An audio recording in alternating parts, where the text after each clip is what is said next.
नमस्ते and welcome इस quick revision course में। आज का हमारा टॉपिक है कंसेप्ट ऑफ भाव। भाव क्या होता है और उसका समाज कल्याण में क्या महत्व है। तो भाव और योग क्या है। वस्तुतः भाव शब्द का अर्थ भावना या दृष्टिकोण है। भावों के मार्ग उच्च चेतना की गहरी समझ की ओर ले जाते हैं। मोक्ष के योग लक्ष्य को प्राप्त करने के संदर्भ में भाव एक केंद्रीय भूमिका निभाते हैं। भाव के साथ योग तकनीकों का नियमित और बार बार अभ्यास धीरे धीरे सूक्ष्म और स्थूल ऊर्जा को बढ़ाता है, जिससे आध्यात्मिक अनुभव अधिक सार्थक होता है। ये मुख्यतः चार प्रकार के भाव है: धर्म, ज्ञान, वैराग्य और अश्व। इन भावों के साथ योग अभ्यास से व्यक्तित्व में सूक्ष्म और स्थूल दोनों स्तरों में परिवर्तन होते हैं। जब हम अपना दैनिक कार्य कर रहे होते हैं तो योग संबंधित कोई आसन, प्राणायाम या क्रिया कर रहे होते हैं तो चार मुख्य भावों का सार्थक प्रभाव पड़ता है। यह वह चीज है कि हमें यांत्रिक मशीनों से अलग करती है जब वे काम करते। धर्म भाव। धर्म का भाव है कर्तव्य। यह हमारे जीवन में हमारे कर्तव्यों और जिम्मेदारियों को दर्शाता है। ज्ञान भाव। ज्ञान भाव का अर्थ है ज्ञान अर्थात समझ को दर्शाता है, जो हमें अपने जीवन में मार्गदर्शन करने में मदद करता है। वैराग्य भाव यानी निष्पक्षता। वैराग्य का अर्थ है निष्पक्षता। यह हमारी भावनात्मक स्वतंत्रता और उदासीनता को दर्शाता है। ऐश्वर्य भाव, आत्मनिर्भरता। ऐश्वर्य भाव का अर्थ ही आत्मनिर्भरता ही है और यह हमारी आत्मनिर्भरता और स्वावलंबन को दर्शाता है।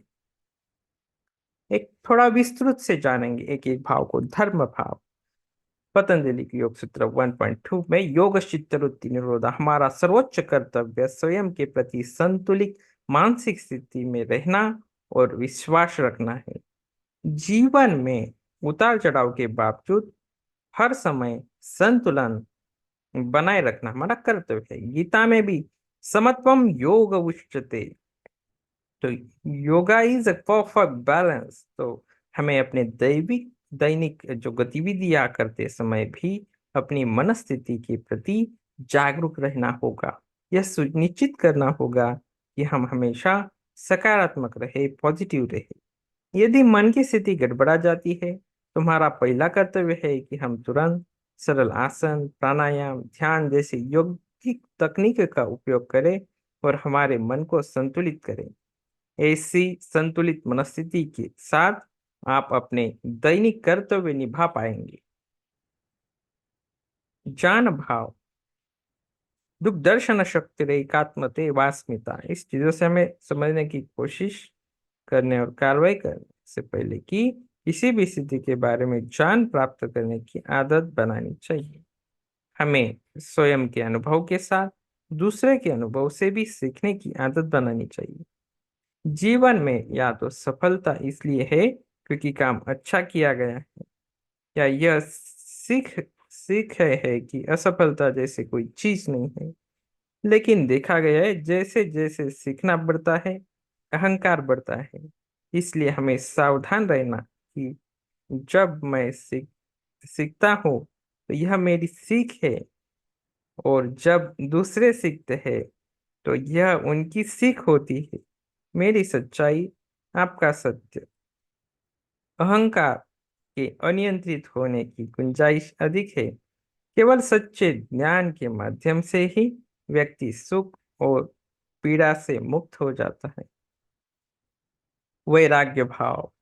पतंजलि का योग सूत्र साधा समाधि पाद में तत्परम पुरुष ख्याति गुण वैतृष्णम, हमें जीवन में वस्तुनिष्ठ होना सिखाना चाहिए कि हमें किसी भी स्थिति में थोड़ी दूरी बनाकर रखनी चाहिए।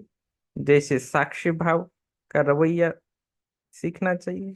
हमें उच्चतर वास्तविकता के प्रति समर्पण करना सीखना चाहिए और हमें अहंकार को एक तरफ रखना सीखना चाहिए।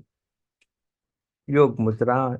चक्रासन, पश्चिमोत्तानासन जैसे सभी आगे झुकाने वाले आसन इसमें वैराग्य लाने में मदद करते हैं।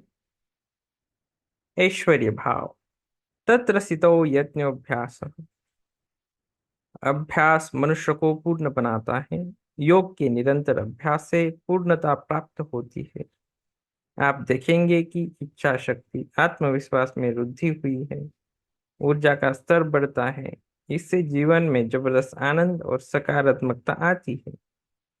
तो जब हम धर्म, ज्ञान, वैराग्य का पालन करते हैं तो इसका ऑटोमेटिक परिणाम होता है ऐश्वर्य भाव।